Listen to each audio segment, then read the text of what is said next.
I want to welcome back to the show, Katherine May. Katherine, welcome. Thank you so much for having me. I am so excited to talk with you once again. You have a new book out, Enchantment, Awakening Wonder in an Anxious Age. Talk to us behind the heart behind this book. Well, the book really had its seeds in that kind of pandemic lockdown time when I realized after a few months that my brain had ground to a halt, really. I'd actually been quite comfortable in that space initially, feeling like it was a relief from a lot of the trials of everyday life. But after a few months, there was this sense that I wasn't on top of anything. Like I couldn't read books, I couldn't concentrate. Time seemed to be slipping away from me.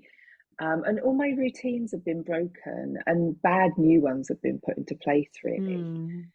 And so I began to think about how I might return to the world, but it couldn't be the same as it was before. I didn't want to go back to being endlessly busy and rushing around all the time, and in some senses, that pandemic had been a relief. And so I wanted to learn the lessons from that and also get my spark back. And so I was looking for a deeper engagement, I think, on my Mhm. return. Talk to us about how you got that spark back, because I think that a lot of us feel that way, not just from the Mm. pandemic, but just from everyday living and the busyness of life. Yeah, I really felt that when I came to think about it, the pandemic was just the cherry on the top of a Yeah. very, very big cake, honestly. Yeah. So I guess the first thing I'd say was that there were no quick answers to the Mm. state I was in. And I think it's really important to state that. I think it's so easy for us to make it sound like we've figured something out. And it wasn't easy. It was a long, slow process. And I began just by walking and trying to follow my curiosity again because I felt like there was like some part of me that was a bit dead, really, that Mm. nothing was interesting me, nothing was drawing me towards it. So I needed to tune back in to that sense of intuition. And so I like the whole thing began with a post-it note above my desk that said go for a walk. Like at some point I'd realized that that was exactly what I needed. And one day I decided I had to follow it. So I just walked up to a piece of common ground at the top of my town, and spent some time in a field there, and like ultimately decided to take off my shoes and walk barefoot across the field just to try and feel that sense of contact again. Mhm.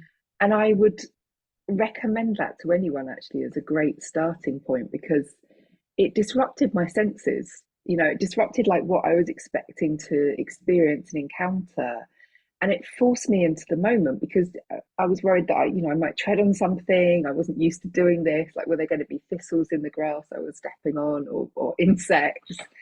And just by doing that, I felt like I began to understand that what I needed was this greater sense of contact with the landscape that I lived in, and a way to let myself immerse in it. So that was the beginning of a quite a long project, really. Yeah, and I don't know if you know this, but that's what you practice is a grounding technique, and Sure. one that's used, to help. I tell clients that to help them regulate, go outside and step in some grass.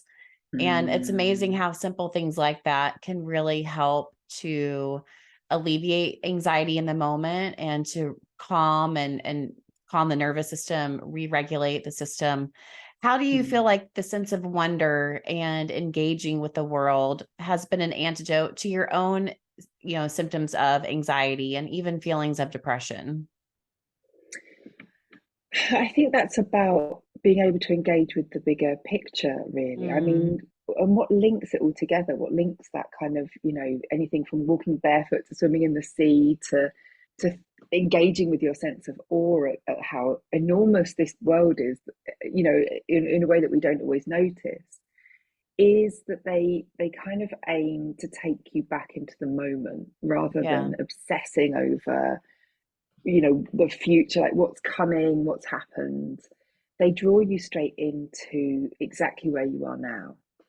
And I think that awe is like a muscle that you can train almost, that Mm, you can learn to start to notice how absolutely incredible so much of the world is. And for me, I mean, I live near the sea, so I spent quite a lot of time just walking down and standing by the side of the sea and just trying to fathom's a good word for sea, but just trying to Hmm. fathom how enormous that volume of water is that rolls in and out of my town every single day. And it's so ordinary to us. But once you kind of immerse in how it feels to have contact with that and how beyond us that is, beyond any of us it is to kind of have any power or control over it, you begin to get a sense of like what a tiny little speck you are in the world. And I know that when I was a child, I found that really scary. Like I found that a Mm-hmm. really intimidating thought. But as Mm-hmm. an adult, it feels like a relief. It feels like a Mm. lifting of the burden to know that I'm a very tiny speck in a much, much bigger organism. And that that was like a lifting for me. Yeah, I love the idea of, I think you said it, the muscle of awe is something that we can grow. I don't think that we think about it that way. I think that we Mm, feel like we should do more, do activities to get us out of the rut, always. Yeah. Yeah. pull ourselves up by the bootstraps and keep going. What Mm. would you say as a way to be intentional about finding on wonder Yeah. versus like forcing ourselves? Because I feel like sometimes, especially Yeah. when we're in a depressed state, people tell us, just go do that or do that, and everything Yeah. feels Go and very cheer yourself hard up. and Yeah. Yeah. overwhelming. Yeah. I think that's really right. And I think on one hand, there are some almost mechanical things you can do to get yourself moving again, which really help, like going for a short walk. But at the same time, if we're trying to force a feeling as part of that, it doesn't work. And it actually just becomes even more painful because you're left with this sense of failure when you Yeah. fail to take on that jollity that you're trying to aim for or whatever it is you're trying to do. And I think we have to allow these things to be genuinely slow in a way that we don't want them to be anymore. Like we want to buy a book that gives us 10 easy tips for cheering ourselves up. But it doesn't exist. I mean, there's plenty of people that will sell you that book, obviously, but that's not actually the truth of it. And I think instead, like if we can begin to think on lifetime scales and about how we're going to carry on proceeding through this life for good, for the entirety of our time on this earth, well, then it becomes more interesting because then we begin to understand that none of this is going to get completed in any easy sense. And even if it does, it's going to be replaced by something else. So I think for me, what I've learned is to engage in practice and for that practice to be the sole aim, like for the carrying on doing and the carry on exploring and thinking and discovering without ever expecting it to be finalized or for all the answers to land at my feet. And that becomes really exciting because actually you can then deepen your understanding of the things that appeal to you and that fascinate you. And awe is one of those things that as you learn to exercise it, it begins to visit you in ways that you didn't expect. And so Hmm. it's no longer like you have to go and travel to like I don't know, a cliff top at the other side of the country to Hmm. feel that sense of grandeur that you're after. Hmm. And instead, you realize that actually it's there waiting for you in the night sky above your head, which everybody can access, or in like the tiny plants that grow between the cracks in the pavement. Like Hmm. if you look closely at moss, um, it's got acres of stuff to absorb your attention in. It's amazing. And all of those things are there and they're there for free. But we have to bring the energy to it. We have to bring the desire to engage and to deepen our relationship with this world. Yeah, what you're really talking about is the intentionality of being present. And I think for Mm-hmm. most of us, we're living, no shocker, on our phones. We're tied to screens in a way that, it's funny. My son and I were going on a walk last night, and he was talking to me about how he's 15 and how somebody sold Part to the Moon and they made $1 billion. And I was like, well, Mm. how did they sell Parts of the Moon? He's like, it was in the metaverse. Of And I was course like, it oh was. my gosh, what? And so we're Yeah. living so much in the world that people are actually becoming millionaires Mm. and billionaires off of something that they're selling that isn't Yeah. even real. And it's just, it's so bizarre. It's so bizarre. Like to think about what our world is Yeah. going to be like in, you know, 10, 20, 30, 40 years. Yeah. Yeah, you write about that, about how you got stuck in Twitter and Instagram and I think it's Yeah. so easy to do whenever we're stuck and we don't feel that spark and we don't feel that Mm. connection to our spirituality, to our emotions. What are your thoughts on that? Yeah. Like just how technology has influenced this journey for you? Yeah. I think it's genuinely complex, and I think we need to have a complex conversation about it actually, because the reason that lots of us are drawn to online spaces, and I'm definitely one of them, is that sense of Same. connection I get. Yeah. Yeah, like I love that ability to connect. I love the kind of conversations I quite often have on there. I love the way that I can link up with people who are like me from across the world. And I love the way I can link up with people who are unlike me from across the world. And I feel like my learning has been deepened in this period of time and enriched about how other people see life. And that's, I mean, that's amazing.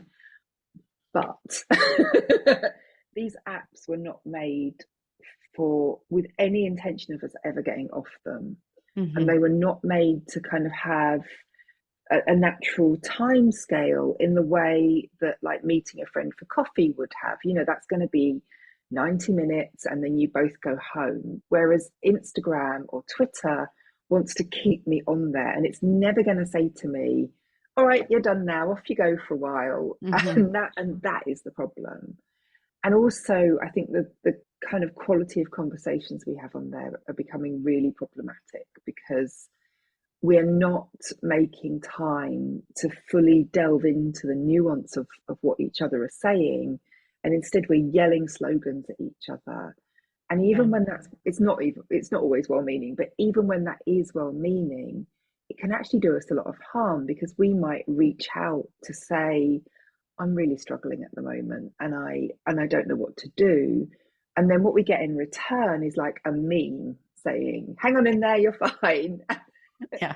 And that's not that's not Hmm. a helpful conversation, and it's not actually communication. It's not real. Hmm. It's not, there's no intention of care behind it. There's actually an intention of like moving this dull bit of our field of view onwards. So there's nothing we can do about the way that Instagram programs its algorithm, but there is something we can do about the way we interact with that and the way we see it and what our expectations are when we go in. And Yeah, for me, that's good. I just revise my behavior around it all the time. I'm constantly thinking like, why am I here? Am I enjoying it? Am I getting out of it what I wanted to? What was the moment that made me jump online in the first place? Did I do it intentionally, or did I just reach for my phone out of habit? And that, I think that helps. I've given, because I was ill for the first 2 months of Mm. this year. And I'd given myself an RSI in my elbow from constantly picking up my phone during that time. And I tell you what, it's a great way to become more intentional about your social media use, because it hurts at the moment, That's funny. physically painful. Mhm. I think it's one of those things too where we're wanting that quick hit of dopamine. And so I know for me, like if I'm in a low point or if I'm feeling a lack of energy, my screen time is definitely indicative of my mental health. When my Totally. screen time Yeah. goes up, that means there's probably something that's not healthy within me. And Yeah. so I really like you're asking, like you're saying, I ask myself those same type of questions, like why Mm, am I here? What am I really wanting?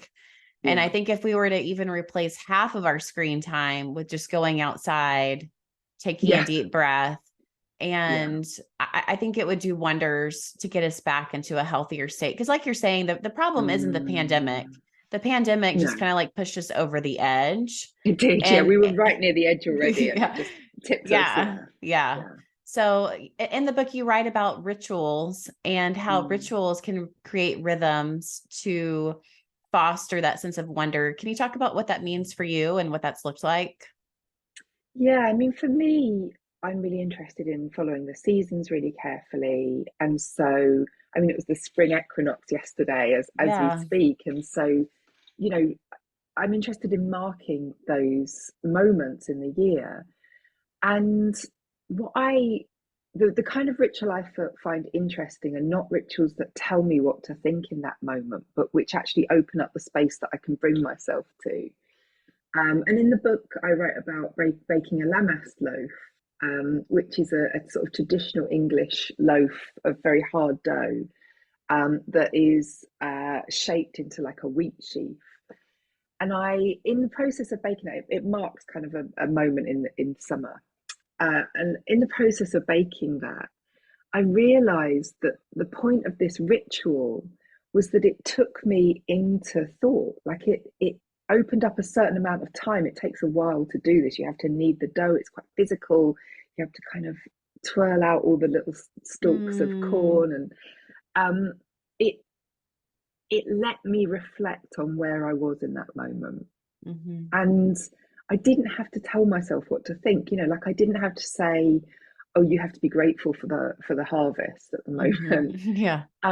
But that welled up naturally. Like it made me think about this moment, and it let me think about it in my own way, in a way that didn't, again, like impose that sense of levity on the situation, or impose a bigger response than I had at that time. And I think for me that is why ritual is useful. You do something with your hands and let the space open up for you to reflect. And Hmm. we have so few opportunities to actually do that in our everyday life. And so that's why it's important to have some, whatever they are and however they come. Hmm. Yeah, you mentioned your grandmother with an orange. Yeah. So I think there's actually like a lot of opportunities, not to push back too much, but I think there's Yeah, a lot of yeah. opportunities for ritual. And Oh, I loads, think yeah, but they we don't create. use them. Mm-mm. Yeah. No, I think we complicate it. We want it to be like Yeah, at Christmas time or during the holidays. yeah, yeah. Whenever I know one of our rituals is that anytime there's a school break day, like a random holiday, I typically always make French toast. Oh, lovely. So And that's nice. just one of my, I don't bake. I don't have the patience for baking. And so that's kind of Yeah, like yeah, a mom thing I feel like I can do. And yeah, it's so yeah. simple, but for me, it's a ritual of like knowing that, 9 a.m. we're gonna have a late breakfast and the kids are Mm, gonna, we're gonna watch a movie together and yeah, sit and eat breakfast. And it's just that little moment that they know it's yeah, gonna happen. I know it's gonna yeah. happen. And so it does create a sense of like grounding to have Mm. these rhythms throughout our week. What are some rituals that you find yourself doing with your family or even just with yourself? Yeah, I mean, I always make sure I have lunch at my dining table every day, even Love when it. I'm alone, which I mostly am. But that means I have my lunch on a plate, with a knife Yeah. and fork and with a glass of water. And it's 30 minutes maybe out of my day, but it's a pause, because otherwise I can easily get up and just work all my way through and not think about anything. And so in the summer, I always make sure I eat outside, but all through the year, I always have lunch. And that's similar, it's reminiscent of the my grandma's afternoon ritual of peeling an Hmm. orange every afternoon. And I know as a child, like, how magical I found it that she did Hmm. that there was this moment when stillness fell over the house. And I don't know if it meant anything to her, like maybe she was just eating an orange because she was hungry. But that pause was really Hmm. significant. And I, like you, I have a certain cookie recipe I bake with my son whenever, like, school quite often calls for cookies. Somehow there's often like a little, like, can you bring cookies in? And Hmm. so we have this particular recipe that he loves, and he loves to share it. He's gluten and dairy free, so his life is very complicated as far as cookies go. But these are ones that he's really proud to take in and say, look, my food tastes as good as yours, even if you think my food's weird. But they're quite slow. Like, you have to make a batter and then set it in the fridge and then scoop it out and roll it into little balls and then roll it in icing sugar before you bake it. And so there's something about the time it takes, and it works best if two of us do it, because we get messy house Mm, otherwise. And so that's a lovely, lovely ritual that we often spend together, I love that you're spontaneous able one. to do it with your son and that there's something beautiful to Yeah. show for it. So you mentioned seasons. You wrote a book called Wintering. Do you feel like Enchantment is kind of the spring to that winter? Maybe we have the phrase enchanted spring. It's certainly the follow up to it. It's certainly what comes after, because of course wintering was always, the first line of wintering was some winters happen in full sun. And so yes, it is. It's how do we emerge? How do we come back into the world and come back to life again? And what is that next life? Because it's not the same as the life before, and it's Mm-hmm. not about going back to what we had. It's about acknowledging that winter that's happened and using that to build into the new life. So yeah, enchantment is definitely what comes next. So what comes after Enchantment? Are you already working on the summer book or or No, will I'm that no just kind fan of of summer. naturally happen? Yeah. Yeah, no. Well, maybe. I mean, maybe that's what it'll get gradually warmer and warmer, and then I have to go back to winter again. Yes, I have. I've begun to work on the next book, but it is very tentative at the moment, so I haven't got anything interesting to say about it. But I was just curious. certainly still, yeah, certainly not moving through the seasons. No, someone else can write the book of summer. You don't like summer then? I'm not a hot weather person at all. No, I'm deeply uncomfortable in the summer. So I think, summer for me, a book about summer would be about me moaning constantly that I don't have air conditioning. Well, here in Texas, we love the heat. It was chilly yesterday, and I was thinking I cannot wait for it to be warm. And so it kind of just speaks to the difference of people and Yeah. what works for one doesn't work for another. I love the story in the book with you and your son Bert going out into the woods, and your way of engaging with wonder is very different from his way of engaging Mm, with wonder. I was wondering if you could speak to that in terms of yeah. allowing ourselves to have that wonder, but not trying to enforce it on someone else. Yeah. It was at the beginning of the pandemic, and I took him to walk in our local woods. We've got this beautiful ancient woodland nearby. And I wanted to teach him something. I wanted to pass something on, but I wanted to show him my own wonder, the things that fascinated me and that made me feel alive. And he was so bored. Like he was so totally disinterested in what I had to say.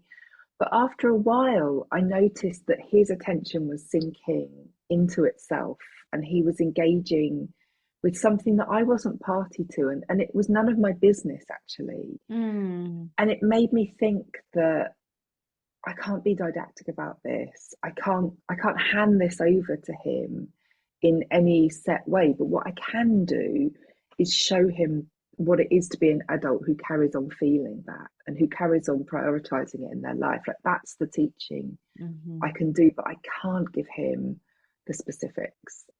And he's got this brilliant phrase that emerged from that moment where he said, sometimes I feel like I'm growing branches in my head. And I was like, oh, that's so lovely. I Mm. love that. That's so beautiful. And he said, yeah. And every time you talk to me, you chop them off. I was like, okay, Oh, wow. So what does branches totally. mean for him? What was I happening in think that that's moment? I think that's deep contemplative thought, and I think often that's imagination. There's often like creative ideas that come out of him afterwards, or sometimes he's roaming around in what he already knows. Like he's thinking about Pokemon or whatever he's particularly into at that time, but he's going deep into his stuff that fills him with fascination, Mhm. and I actually have no right to intrude in that for him. And what I can do is facilitate it so that he can carry on luxuriating in that and doing the work that his brain is wanting to do at that particular time. So now, I mean, he quite regularly says to me, "You're chopping my branches off." I mean, and that's Wow. like How old is we he? got this. He's 10 now. Mhm. Yeah, yeah. How So wonderful that he has the language to be able yeah, to communicate that. and it's funny. I think it helps that that's funny, so we can both laugh when he said that. But he means it. He's quite sincere. He needs Mhm. time, in solitude and time to be in his own head. And it's not all the time, but it is. regular, and I want to do everything I can to give him the right to do that rather than to disrupt it, actually. Yeah, I think for a lot of us, we have to reparent that place because Mm, kids are often, I think, forced out of their creativity and forced yeah, out of their wonder. We tell them, hurry up, let's go. We don't have time for that. all the time. And And all I the time, still have to yeah. do a lot of that, full disclosure. I mean, when we're getting ready for school in the morning, there is no time for branch growing. No. Um, but I know when I was a kid, it may be not in a terrible way, but maybe that space wasn't made sacred. And Hmm. that full permission wasn't given to daydream. I was often told off about that at school, for example. And I actually, daydreaming is what I do for a living now. And daydreaming is so important to me. And I want to be able to teach my son that daydreaming is a really valid thing to do and a really beautiful thing to do. And I Hmm. can only do that by just letting him do it. That's all I need to do. I just need to step back. Hmm. Yeah, I think what you're saying is that we have an imagination, but we often don't have a space for that imagination. We're the only ones of God's creation that's able to imaginate. And we Yeah, typically use our minds and our imagination towards destructive thoughts, yeah, towards yeah. our negative and critical and ruminating. Mm, And it mm, takes a real practice and intentionality to see the wonder, to then mm, cultivate that lively space within ourselves for us to be us. You think about yeah. it from that point of view from a kid, how we keep them and we chop their branches off. And then if your son Yeah, didn't have that space over time, he wouldn't be him. It's something no, so that's right. small, but over time it has like a cumulative effect. Yeah, And it's really yeah. interesting to see it from that perspective.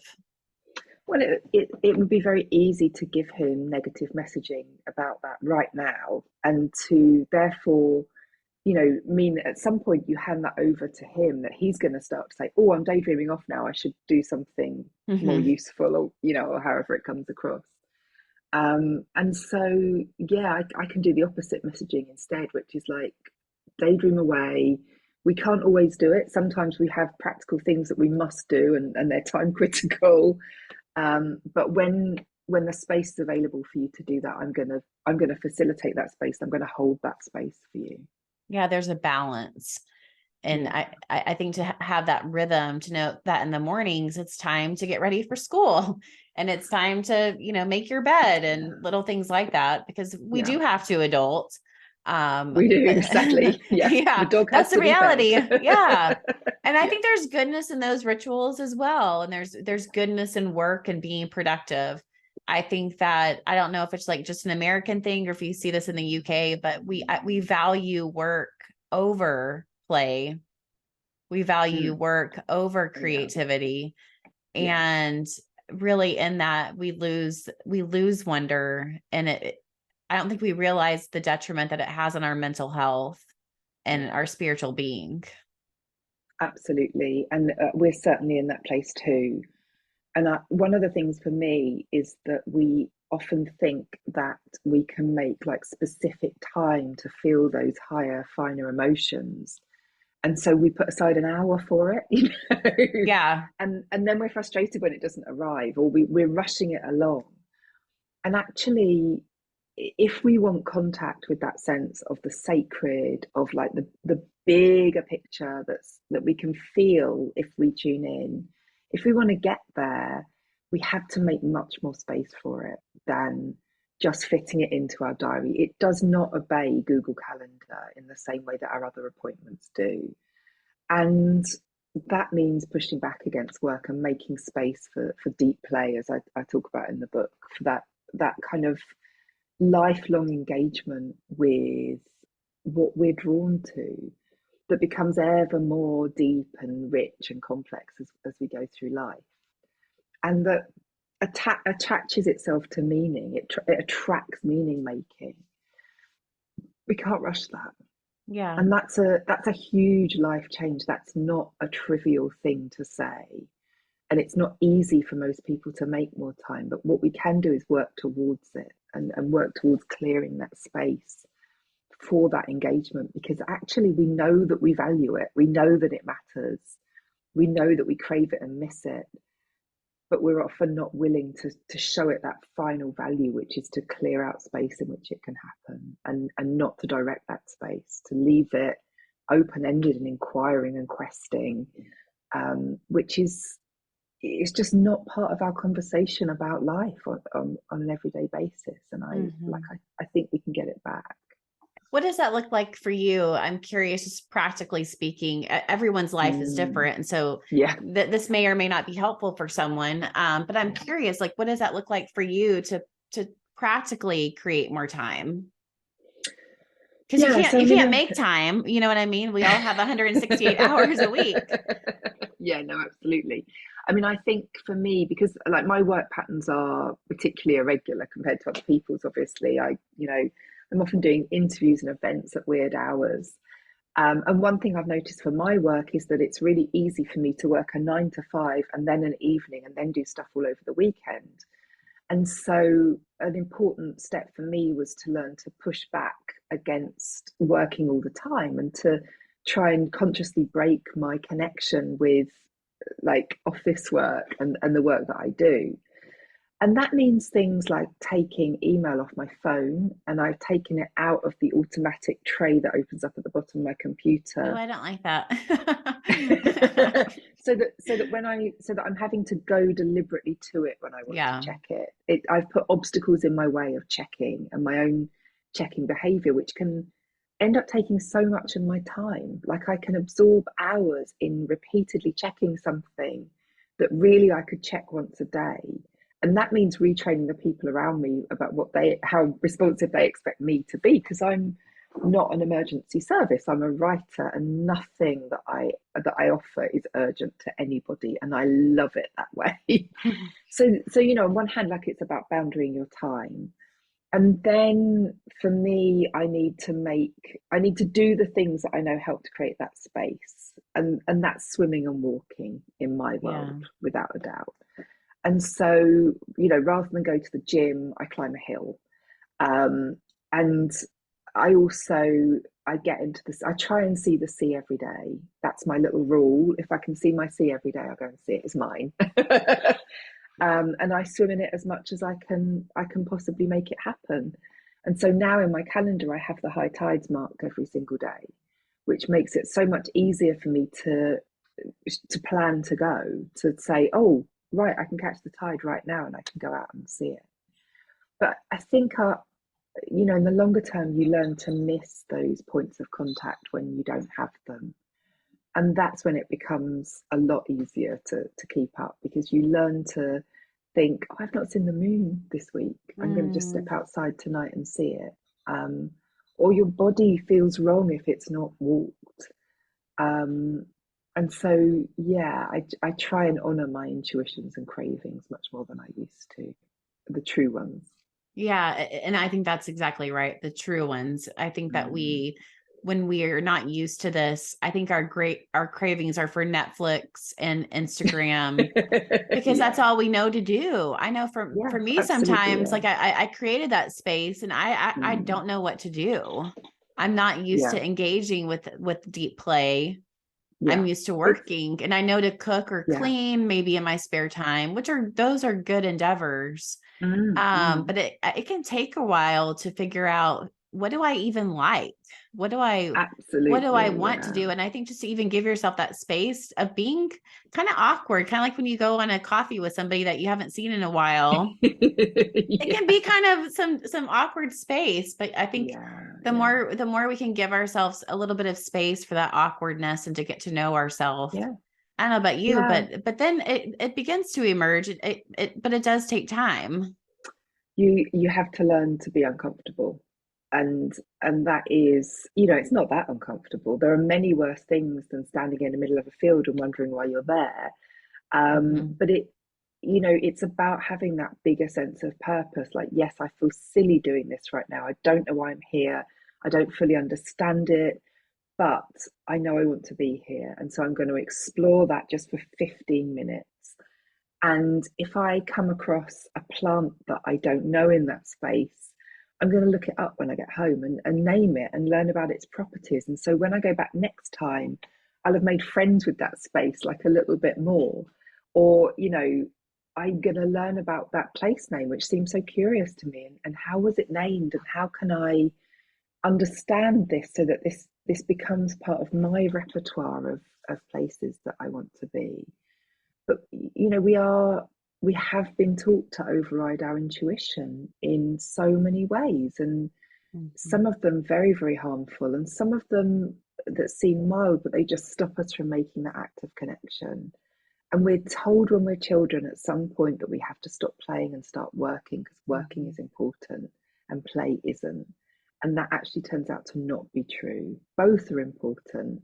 And work and play flow together when you're doing stuff you love anyway.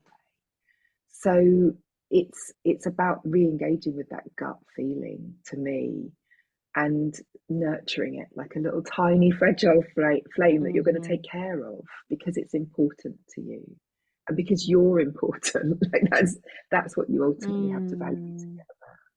I love that. I love how you brought in that sense of worth and value. That's so, Mm. key in the work that I do, helping people to see their worth and value. And Yeah. it's hard to care for things if we don't find it worthy or valuable. If we feel like Well, garbage if and we don't find trash, ourselves, then yeah, that's it. I mean, I think so many people that talk to me about my books are like, yeah, but can I do this? They would happily advise their best friend to do it, but they really struggle with saying, oh, me too. I need a break. it can feel selfish. Yeah, indulgent. And it's really interesting because we're a society that talks about indulgence a lot, but they're such shallow indulgences. It's like, buy yourself a new pair of shoes. Hmm. That's what, how we see indulgence. That's like a really boring indulgence. Honestly, those shoes do not make you happy in the long Right. term. But what does make you happy is feeling like you can understand, like you can have time with your own emotions. Like that does genuinely make you happy. That's the kind of indulgence you should be allowed. And it's actually not an indulgence at all. It's just a necessity for your comfort. This has all been so good. Where can we find you and where can we get the book? You can get the book anywhere where books are sold, and you can find me at my Substack. I'm katherinemay.substack.com. I am sometimes on Instagram. I try not to be, but I do show up there. Mhm. And I've also got a podcast, which is called How We Live Now. Ooh, fun. We'll have to check that out. Well, thank you as always. Thanks so much.